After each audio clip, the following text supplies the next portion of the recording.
fysioterapeut. Ek verteenwoordig vandag as fysioterapeut in die loopbaanuitstalling. Ek vertel vir die kinders wat fysioterapie is en dat hulle 'n instelling kan kry om te kry. Ons werk in die hospitaal, ons doen rehabilitasie met mense wat operasies gehad het, ons werk met babatjies wat fysioterapie moet kry om slym te kry. Ons werk in die intensiewe sorgeenheid waar ons met die pasiënte werk as hulle probleme gee wat die lates is.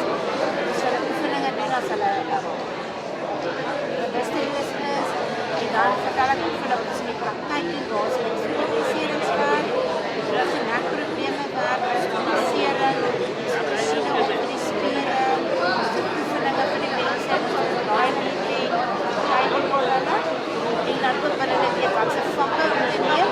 Jy moet fisika hê en jy moet wiskunde hê, aansoek te doen, ten minste 'n D in die vak hê om aansoek te kan doen. Die kering kan nogal moeilik wees, so as dit I found working. sodat jy aansluit is om aanvaarde word van die universiteit eers en keer studente.